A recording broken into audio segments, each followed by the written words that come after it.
Olá, eu sou Caio Matos, correspondente do site O Antagonista e da revista Cruzoé para a América Latina. E sejam bem-vindos a mais um episódio de Latitude, um podcast para situar você no mundo.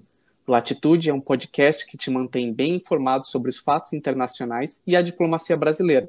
Lembrando que ele vai ao ar aos sábados, às 6 da noite, e é exclusivo para assinantes de O Antagonista e Cruzoé. No episódio de hoje, nós vamos falar sobre o escândalo político que assola o governo do Peru nesta semana. A presidente peruana Dina Boluarte é suspeita de enriquecimento ilícito após uma reportagem jornalística apontar que ela adquiriu mais de uma dezena de relógios de luxo, dentre outras joias. As peças valeriam mais de $500 mil. Lembrando que Boluarte, como presidente do Peru, ganha um salário de $4.000 por mês. As autoridades peruanas efetuaram uma operação de busca e apreensão contra Boluarte no sábado passado, 30 de março, e apreenderam um documento que atesta a compra de um desses relógios da marca Rolex.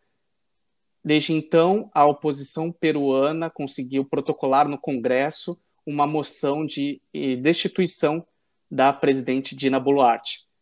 E para conversar sobre essa situação conosco, nós convidamos o cientista político peruano Fernando Tuesta. Ele é professor da PUC do Peru e chefiou a ONPE, que é o principal órgão eleitoral do Peru. Seja bem-vindo, professor, tudo bem? Que tal? Gracias por la invitación. Nós vamos fazer essa entrevista com a tradução tardia, né, que nós estamos acostumados já de algumas edições passadas, em que eu pergunto ao professor em português, ele responde em espanhol e eu resumo os principais pontos da resposta dele em português. Então, professor, para começar, como nós chegamos nessa situação do que é chamado o caso dos Rolex, que atinge a presidente Dina Boluarte? Do que ela é acusada e quais são as evidências que a incriminariam?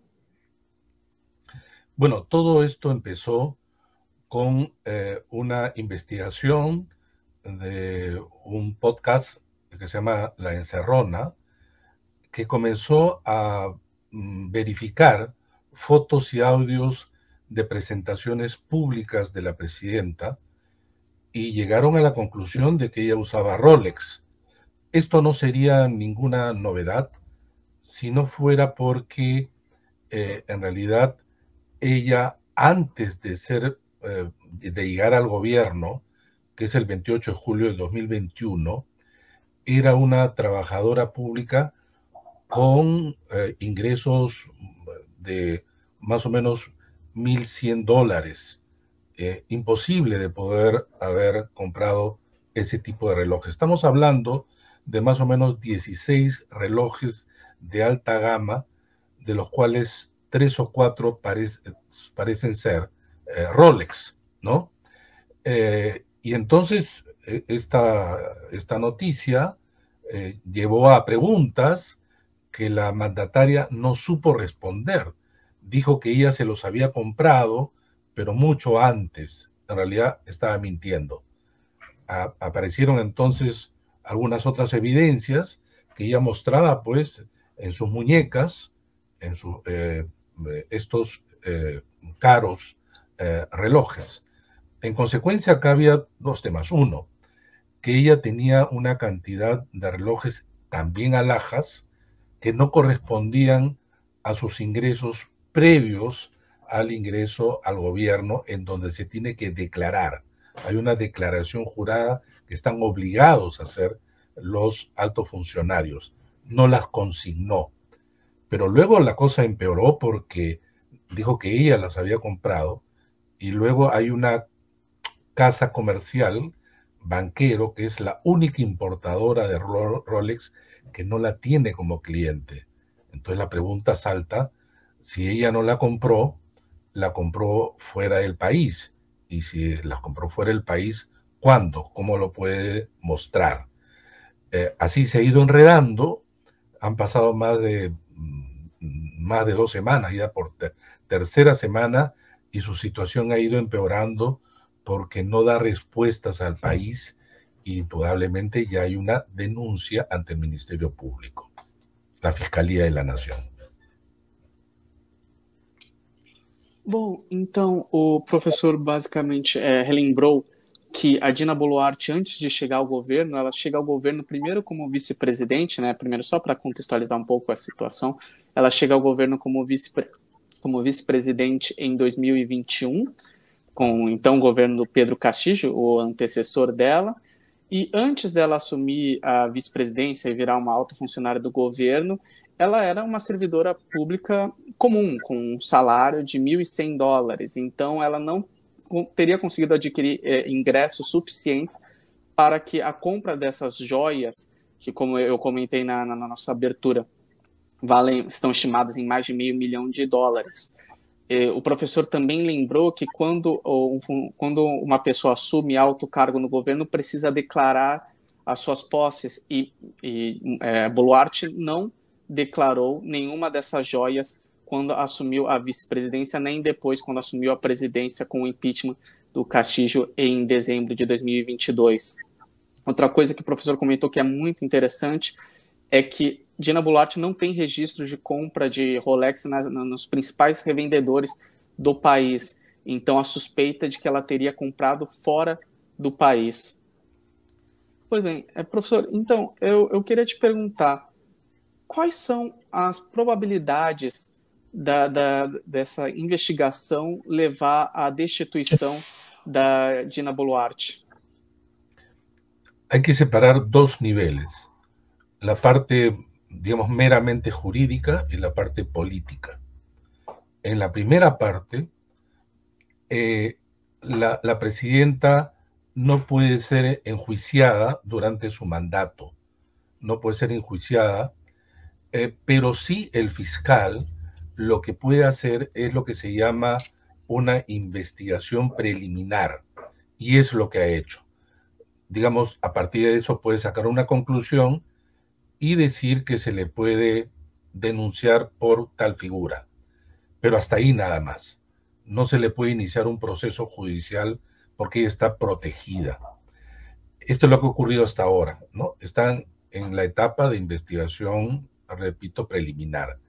Han allanado su domicilio y no han encontrado los relojes. Han allanado el Palacio de Gobierno y tampoco. Sí se han encontrado unas cajas de relojes Rolex, y lo curioso, y acá está un poco confuso, se ha denunciado, o sea, supuestamente ella ha denunciado hace 4 días ante la policía que se había perdido el recibo de la compra de 4 relojes, lo cual ya parece un nivel de desesperación, porque eso no es creíble. Ese es en el lado judicial. En el lado político, lo que ha ocurrido es que algunos grupos parlamentarios han solicitado la figura de la vacancia. No existe en Perú, como existe en Brasil, el impeachment o juicio político. Esta es una figura que en realidad ha sido mal usada, lamentablemente, que es un artículo de la Constitución de 1839, pero que a la letra dice que el presidente puede, vaca la presidencia de vacancia, si dice por impedimento físico o moral permanente. En realidad eso lo moral tenía que ver con psíquico en el siglo XIX, pero acá se ha utilizado como algo moral y ético. Y entre el 2016 y ahora se han activado 8 veces, de los cuales han sido destituidos Martín Vizcarra, Pedro Castillo, y si no renunciaba antes, pero Pablo Kuczynski. Pero resulta que el gobierno tiene el apoyo de una coalición en el Congreso, donde está Perú Libre, que es un partido de izquierda en realidad conservador, donde ella fue candidata a la vicepresidencia, con la extrema derecha, y ellos hacen una mayoría, y por lo tanto ya han declarado que no va a operar la vacancia. Y eso es lo que va a ocurrir. Lo que sí también está ocurriendo es que estos grupos, partidos, la tienen a ella de alguna manera sometida y es dependiente de esa mayoría, a tal punto que el día de ayer han cambiado 6 ministros, muchos de ellos como parte de las negociaciones con esta mayoría parlamentaria. En resumen, judicialmente se puede avanzar en términos de investigación, pero hasta ahí nada más no se la puede denunciar, y en términos políticos, por lo menos hasta ahora, la posibilidad que se le destituya bajo la figura de la vacancia, digo, hasta ahora, eso não procede. O professor diferenciou os dois caminhos pelos quais Dina Boluarte é investigada, ou pelo menos alvo de ações, por conta do caso dos Rolex. O primeiro é o judicial, no qual a Fiscalia, né, o Ministério Público do Peru, investiga o caso, houve a operação de busca e apreensão, mas eles não podem fazer nada com relação ao cargo de Dina Boluarte, porque ela tem imunidade, ela precisa deixar o cargo para aí sim poder ser alvo de um processo legal. Por enquanto, o que eles podem fazer é uma investigação preliminar, que é o que eles estão fazendo. Na ala política, a oposição pode apresentar uma moção de vacância, né, como eles chamam no Peru, e que eles usam com muita frequência, como o professor disse, já usaram 8 vezes no passado recente.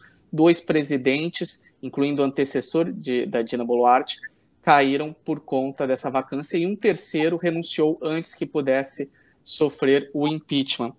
O professor também comentou que a Dina Boluarte não deve ser, pelo menos ao momento, não deve se preocupar com a moção de vacância, porque ela ainda tem um apoio no Congresso e já está fazendo movimentações para tentar fortalecer a sua base, ou pelo menos para agradá-la. Já mudou 6 ministros de governo para tentar agradar a coalizão e se manter firme contra uma possível moção de vacância. Professor, eu queria te perguntar justamente sobre os aliados da Dina Boluarte, que ela vem do Partido Peru Livre, que tem, como o senhor mesmo comentou, é de esquerda, mas uma esquerda relativamente conservadora, que tinha suas origens no marxismo, e eu queria te perguntar sobre a contradição, a ironia, no caso de Dina Boluarte ser alvo agora de um escândalo por uma suposta vida luxuosa, com essas origens em um partido que se diz marxista. Perú Libre no es un partido con una larga tradición en la izquierda peruana. En realidad, si no hubieran colocado a Pedro Castillo como candidato presidencial, probablemente Perú Libre hubiera desaparecido por no superar el umbral y mantener el registro electoral, ¿no? El registro de inscripción de partidos. Hubiera sido simplemente un episodio que nadie hubiera recordado.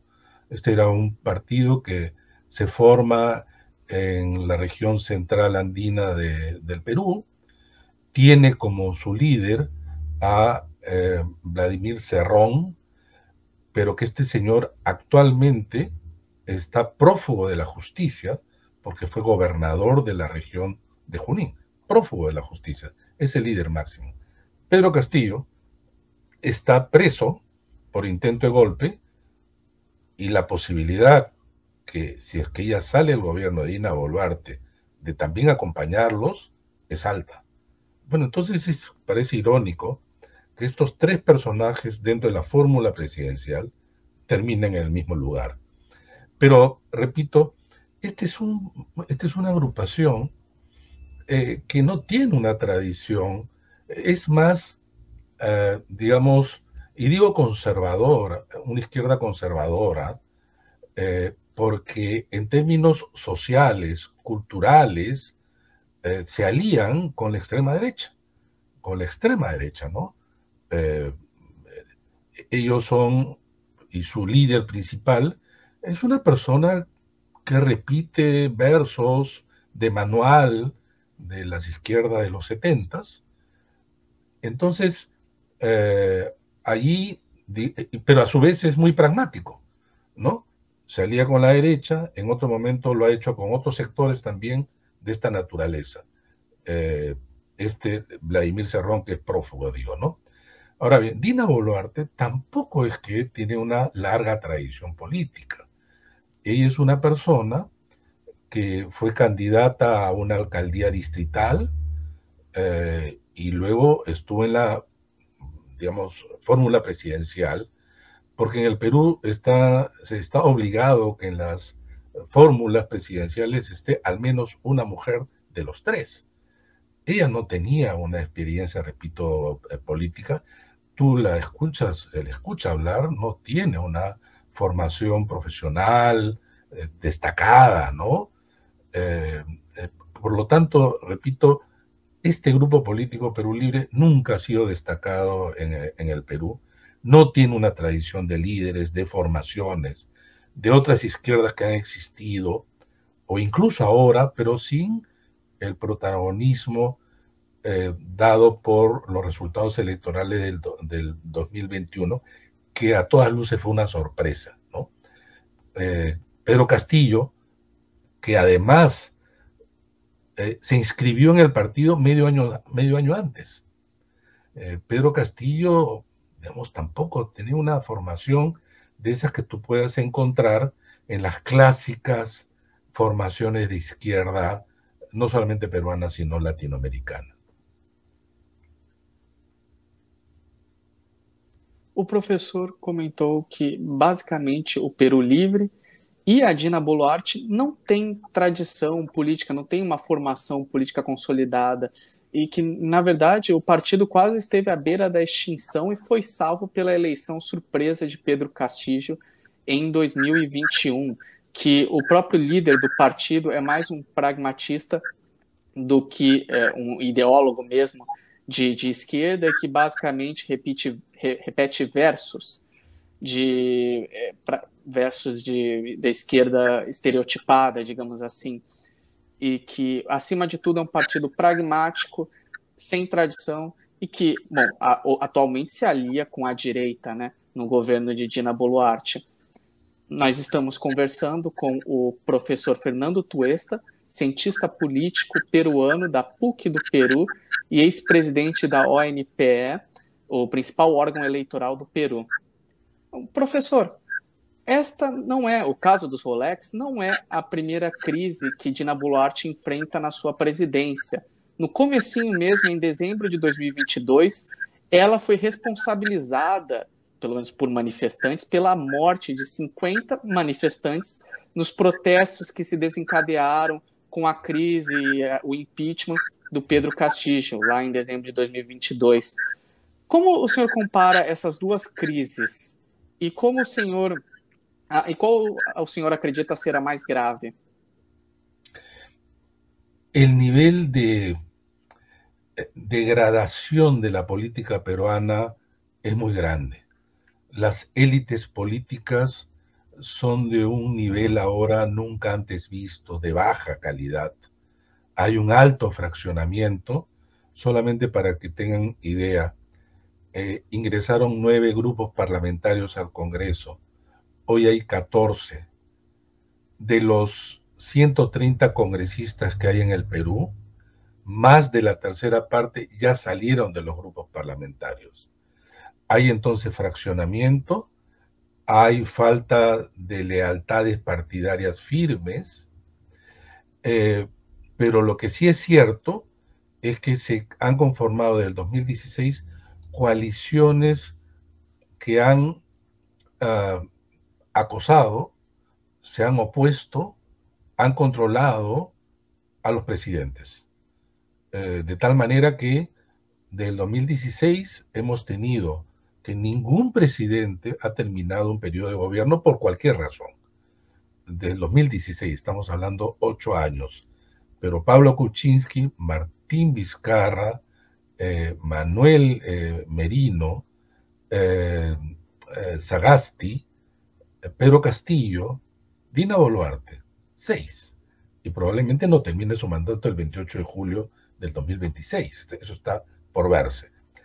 Cuando Pedro Castillo sale a proclamar un golpe de Estado, efectivamente Dina Boluarte es la que le va a suceder, pero ella pudo haber escogido el camino del adelanto de elecciones en una etapa de transición, porque efectivamente el gobierno de Pedro Castillo era un gobierno corrupto, era un gobierno absolutamente incapaz siquiera de poder llevar adelante mínimas políticas, y curiosamente, así como dije, nace supuestamente como un hombre de izquierda, pero con acuerdos también con sectores de derecha.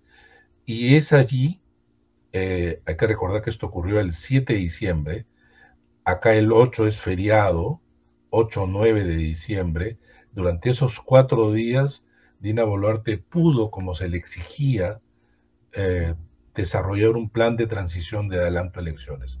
No fue así y estallaron las protestas sociales que duraron casi el primer trimestre del 2022 con los altos costos en vidas, 70 personas, de los cuales 49 fueron víctimas de municiones de las fuerzas del orden, Fuerzas Armadas y Policía.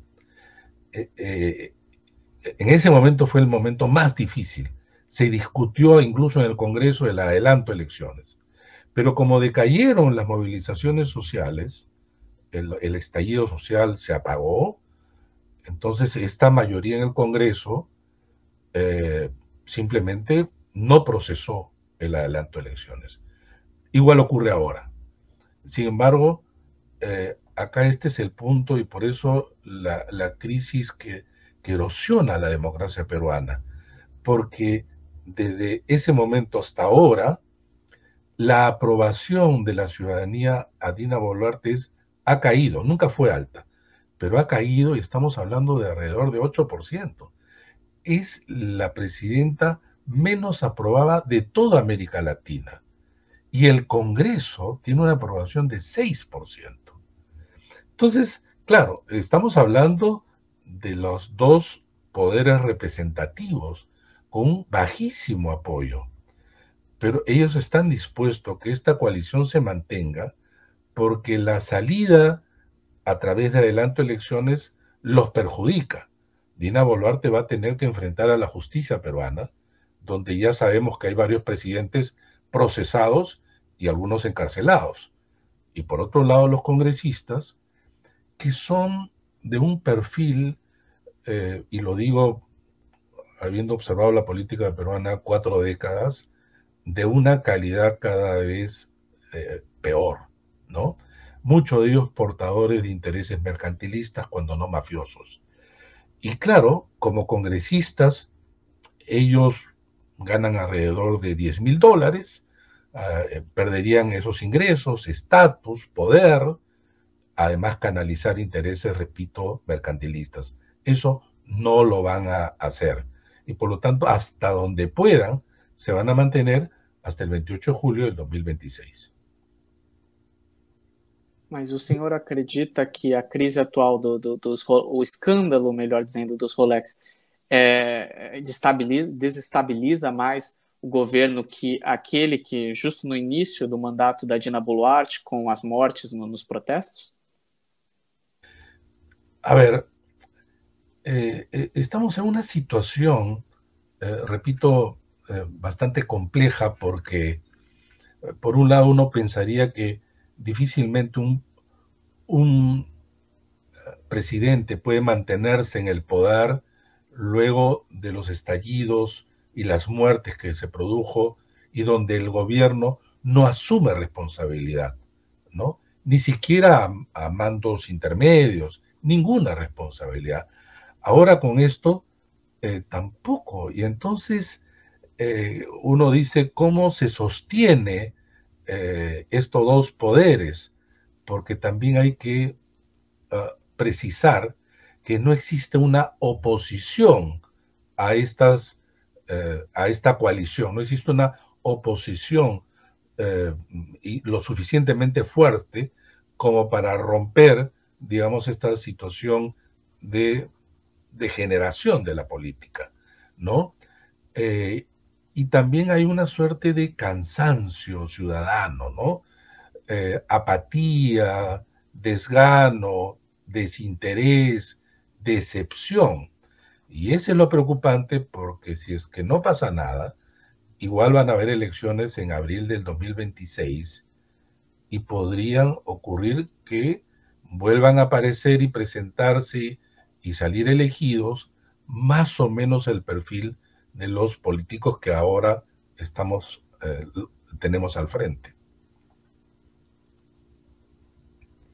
O professor basicamente disse que a Dina Boluarte é extremamente impopular, até mesmo para os padrões da política peruana, que vem se degradando com fragmentações políticas, e que surpreende até o fato de tamanha impopularidade e do fato dela não assumir responsabilidades, tanto no caso das mortes dos manifestantes em 2022, quanto agora no caso do Rolex. Surpreende como ela consegue ainda se sustentar no poder.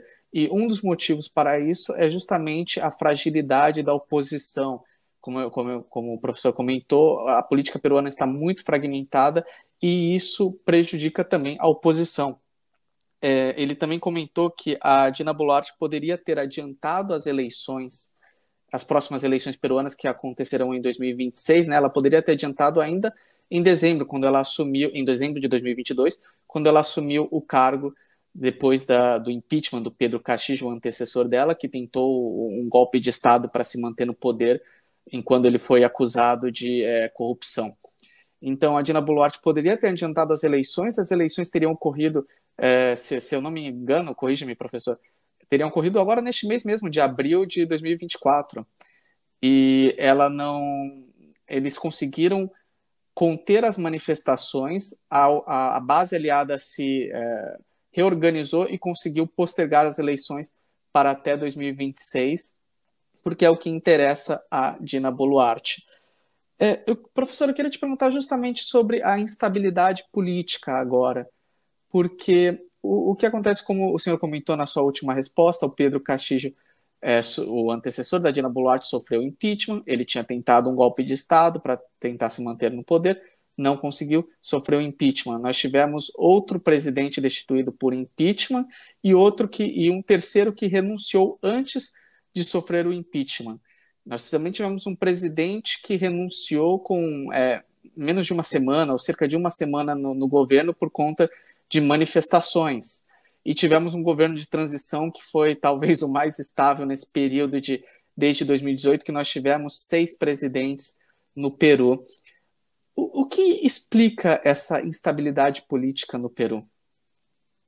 Es difícil contestar, digamos, en corto tiempo, pero luego de la caída de Fujimori en los 90, el gobierno autoritario de Fujimori, que duró toda la década del 90, se suponía que el Perú se reencaminaba, digamos, reconstruyendo la democracia. Y así se sucedieron gobiernos como Alejandro Toledo, Alan García y Ollanta hasta el 2016. Mal que bien, nos movíamos, digamos, dentro del marco democrático, había cierto respeto por reglas, pero también había algo a favor: el crecimiento económico que hizo del Perú uno de los países que mayor lo tuvo en América Latina, y que creo que permitió no observar la parte de la política. Acá se hablaba incluso de cuerdas separadas, ¿no? Por un lado el crecimiento económico, por otro lado problemas en la política, pero que se sobrellevaban.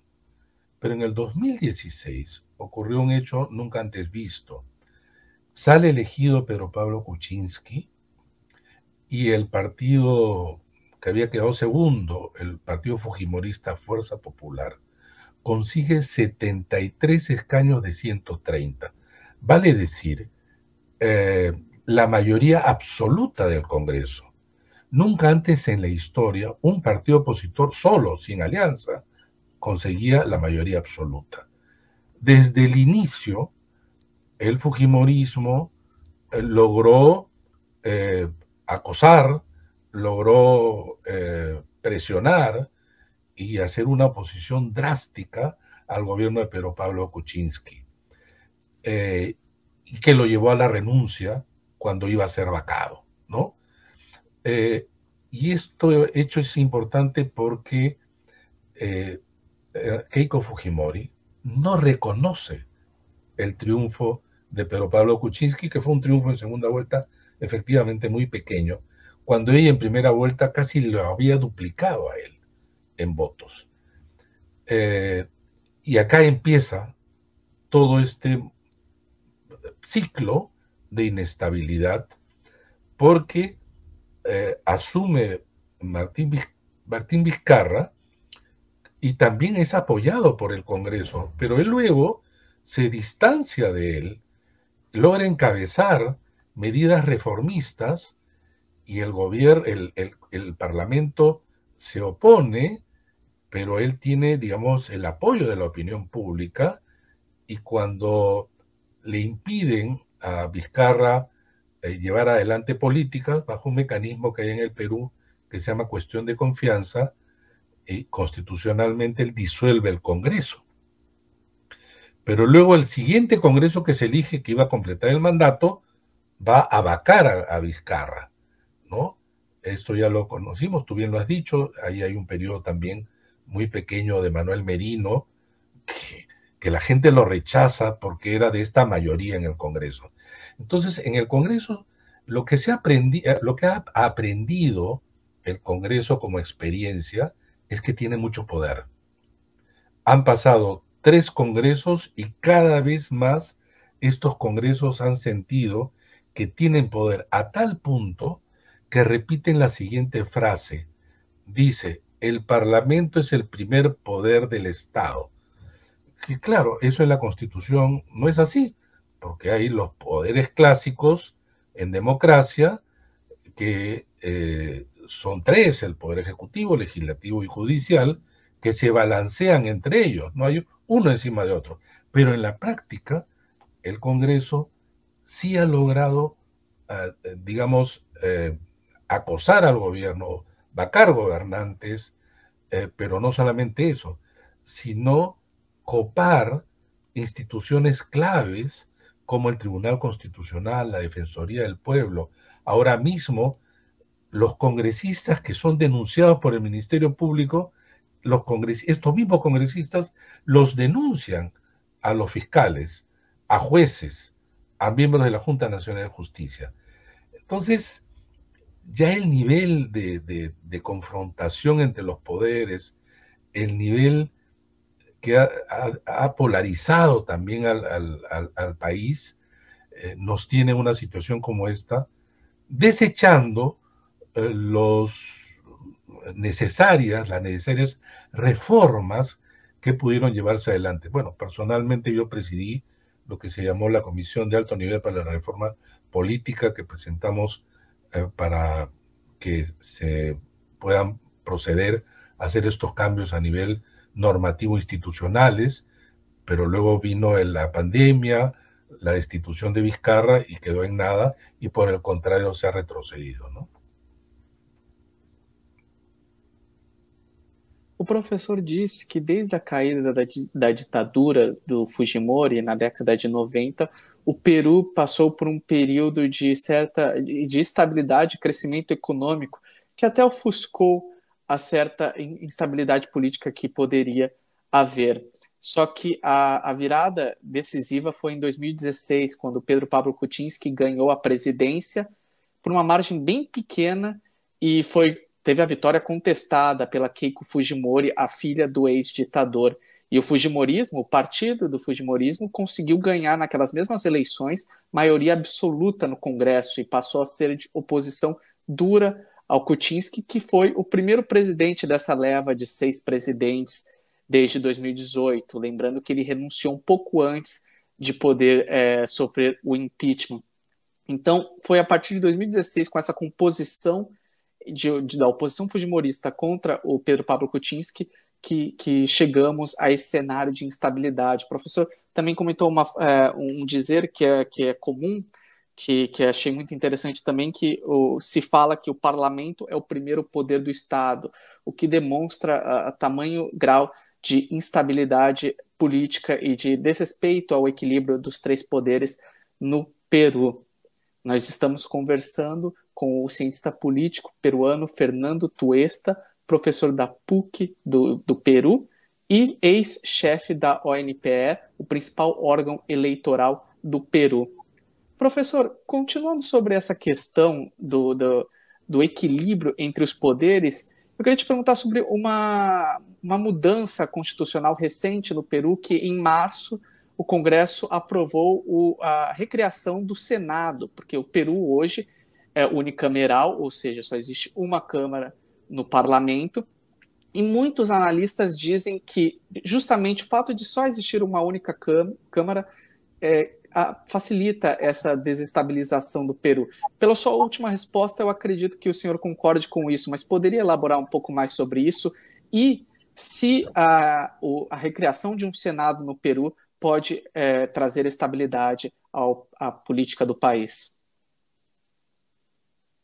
El Perú, en toda su historia republicana, desde 1821 hasta 1992, con el golpe de Fujimori, tuvo un parlamento bicameral, una Cámara de Diputados, una Cámara de Senadores, como en Brasil, y Argentina y otros países. El golpe de Fujimori en el año 92 va a producir al año siguiente una nueva constitución, que es la que tenemos hasta ahora, de 1993. Pero hay que entender que Fujimori es hijo de la crisis de los partidos. Y él tuvo un discurso antipolítico y antipartidista muy fuerte. Y entonces nosotros teníamos una Cámara de Diputados de 180 diputados y una Cámara de Senadores de 60. En total 240, y éramos 12 millones de electores. Pero ¿qué hizo? Redujo a una sola Cámara y a la mitad, 120, ¿no? Entonces, si antes teníamos un parlamento, repito, 240, lo vamos a tener un parlamento de 120. Creció luego a 130. Durante todos estos años, desde el año 1995 hasta la actualidad, hemos tenido una sola Cámara que no demostró las bondades que se creía. Muy por el contrario, esta Cámara unicameral, se llama Congreso, nada más, ha ido deteriorando en general la política peruana, porque además se usaron recursos bastante cuestionables, ¿no? Por ejemplo, que las leyes se hagan de manera muy rápida, mal hecha incluso algunas de ellas, ¿no? Bueno, y entonces varios que nos opusimos en su momento a la unicameralidad, hemos estado labrando para regresar a la bicameralidad a lo largo de los años. Sin embargo, hay un cambio, porque en el 2018 Vizcarra llamó a un referéndum, y allí, en ese referéndum, se impidió a partir de ese momento que los congresistas puedan ser reelegidos. Siempre han sido reelegidos, y como en toda América Latina, salvo Costa Rica, siempre se reeligen. Pero eso fue una medida populista de parte de Vizcarra, pero tuvo mucho apoyo, porque en el Perú el rechazo a los políticos es muy grande. Repito, el mayor de América Latina. Obviamente tuvo el aplauso y el apoyo. Pero ahora resulta que este Congreso es el primer Congreso que nace de la no reelección. Entonces, estos congresistas terminarían en el 2026 y allí no podrían ser reelegidos. Y sin embargo, llevaron adelante esto que era importante, necesario, que es regresar a la bicameralidad. Esto que es bueno, sin embargo, en manos de políticos como los que tenemos ahora, ha dado como resultado el rechazo de la ciudadanía. De ahí debo decir lo siguiente. Miren qué tan interesados estaban los congresistas en reelegirse. Ese era el único, en realidad, interés, porque para ser senador han colocado que es necesario tener 45 años. Ni siquiera el presidente de la República se le exige 45 años, tan solo 35. Pero uno dice, bueno, si colocan 45, muchos de los actuales no van a poder participar. Y señalan lo siguiente: 45 años o haber sido congresista. Entonces, en el 2026, 32 de los actuales no tendrían 45, pero son congresistas y por lo tanto van a poder ser reelegidos, porque allí se señala también, al lado de la bicameralidad, que opera a partir de ahora nuevamente la reelección.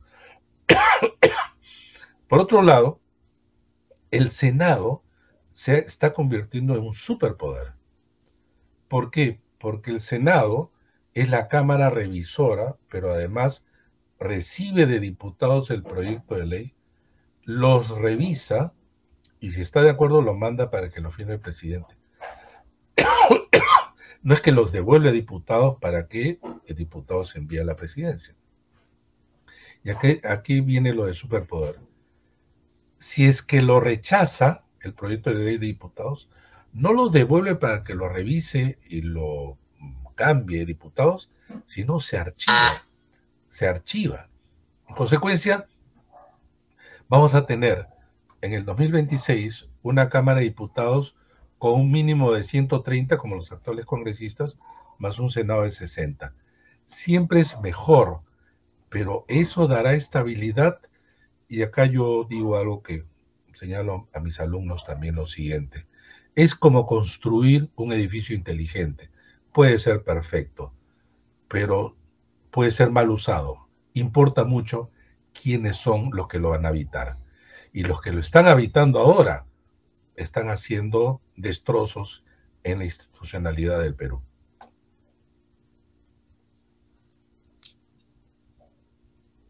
O professor comentou algo que é muito interessante, como a política avança, né?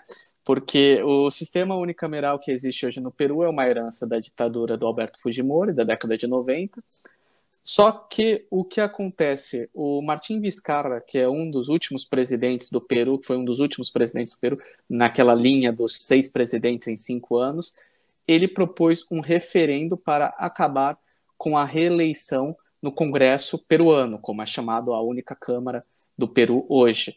E esse referendo teve um apoio muito forte da população, o que comprometeu a situação dos congressistas peruanos. Então, foi justamente esse referendo e essa situação que imposta aos congressistas que os levou a tramitar o projeto de lei que acabou recriando o Senado em março deste ano. E o professor comentou uma coisa muito interessante também, que o Senado, que voltará a existir a partir das próximas eleições previstas para 2026, será um Senado super poderoso, que ele receberá os projetos de lei do que será a Câmara, mas não precisará devolver de volta. Ou ele os aprovará e enviará direto para a presidência, ou arquivará automaticamente.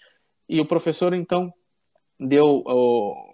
falou o que ele normalmente passa aos alunos dele na faculdade, de que mesmo que, no caso ele usa uma metáfora de um edifício, mesmo que ele seja muito bem construído e seja perfeito, quem o usa pode corrompê-lo.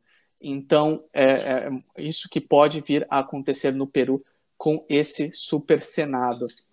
Professor, para encerrar, eu queria te perguntar uma última coisa, que acho que é muito interessante. Nós tivemos, em março, o aniversário de 10 anos da Operação Lava Jato aqui no Brasil, e o Peru foi um dos países mais impactados pela Operação Lava Jato. Lembrando que tivemos 3 presidentes presos, dentre eles o Pedro Pablo Kuczynski, que nós comentamos, e outros presidentes que vieram desde antes desse período de instabilidade que vivemos no Peru agora. E um presidente seria preso, mas cometeu suicídio antes, o Alan Garcia, né? Eu queria te perguntar agora, com a situação, tantos presidentes acusados de corrupção, podemos dizer que o combate à corrupção no Peru melhorou, que é um legado da Lava Jato, ou tem sido deturpado pela oposição para gerar mais instabilidade política? Es interesante porque uno puede verlo de dos maneras, ¿no? Tenemos los presidentes en el Perú desde el presidente García del año 85, 1985, hasta la actualidad, salvo los presidentes de transición democrática que duraron 8 meses, Valentín Paniagua en el 2000-2001 y Sagasti en el año 2021. Digo, salvo esos, desde 1985 todos los presidentes han estado procesados, encarcelados, investigados, etcétera, todos por temas de corrupción. Entonces, repito, uno puede verlo en el caso de que bueno, el Perú sería algo así como el nido de los corruptos, pero también podría verse por el otro lado. No hay país en América Latina que haya colocado a sus presidentes en el banquillo de los acusados y que los haya procesado, ¿no?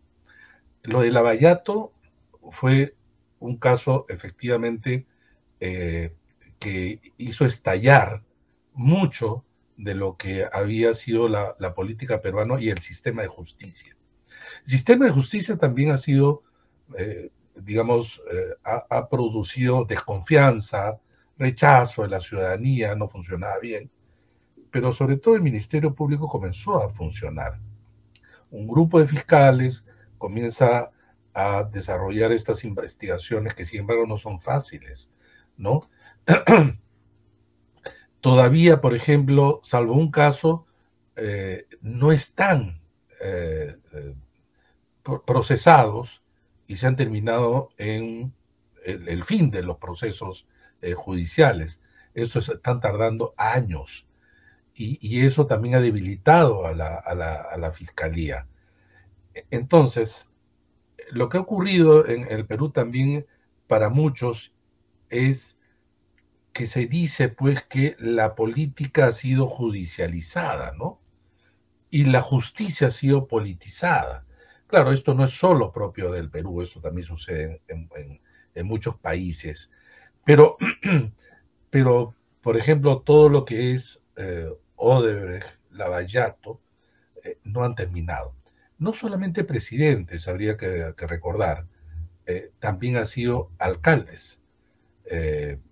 La alcaldesa de Lima, Susana Villarán, una mujer de izquierda, está ahora estuvo presa, ella misma se autoinculpó, el anterior alcalde de ella, Luis Castañeda, falleció, pero claramente también estaba comprometido con el tema de Odebrecht y Lavallato. Entonces, esto pues ha corroído la política peruana y ha llevado a una situación aún mayor pues de rechazo de la ciudadanía hacia los políticos, y eso es muy peligroso porque la gente asocia política igual corrupción como si fueran exactamente la misma cosa, ¿no? Es una encuesta que ahí apareció a nivel internacional, el Perú o los peruanos somos de los más desconfiados de casi toda la región, ¿no?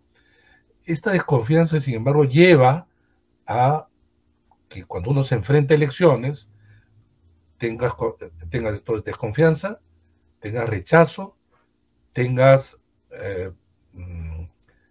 poca afinidad y lealtades con los políticos, de tal manera que llega alguien al poder y la gente se distancia inmediatamente, ¿no? Es difícil, por lo tanto, poder llevar adelante representación amplia, instituciones más comprometidas y estables, y repito, hay grados de resignación que es lo peor que puede existir en la ciudadanía. O professor relembrou que desde 1985, todos os presidentes do Peru, com exceção dos... De 95, perdão. Desculpa. 85. 85, sim. Alan García. Primeiro governo Alan García, não? Desde 1985, todos os presidentes do Peru, com exceção de presidentes de governos de transição, acabaram presos ou foram alvos de investigação por corrupção. Então, são duas faces da mesma moeda. A dúvida é se o Peru é um ninho de corruptos ou se justamente o judiciário peruano tem tanta autonomia para combater a corrupção de níveis que não são vistos no restante da América Latina. E o professor comentou que o Ministério Público tem feito, sim, um trabalho eficiente, que tem evoluído no combate à corrupção, que não atinge só presidentes, como eu comentei na questão da Operação Lava Jato, dos desdobramentos da Lava Jato no Peru. A prefeita de Lima, uma prefeita de Lima, acabou sendo investigada também e presa por envolvimento com corrupção. O professor também comentou que todo esse contexto gera um grau de desconfiança da população peruana muito grande na política, que que contribui também para esse cenário de instabilidade política no Peru. Bom, acredito que é isso. Meu professor, muito obrigado pela sua participação. Nós conversamos com o cientista político peruano Fernando Tuesta, professor de Ciências Políticas da PUC do Peru e ex-chefe da ONPE, o principal órgão eleitoral do Peru. Muito obrigado pela sua participação, professor. No, muchísimas gracias a ustedes. Hasta otra oportunidad. E este foi mais um Latitude, um podcast para situar você no mundo. O Latitude é um podcast que te mantém bem informado sobre os fatos internacionais e a diplomacia brasileira. Lembrando que ele vai ao ar aos sábados, às 6 da noite, e é exclusivo para assinantes de O Antagonista e Revista Cruzoé. Eu sou Caio Matos, correspondente do site O Antagonista e da Revista Cruzoé para a América Latina. Até a próxima.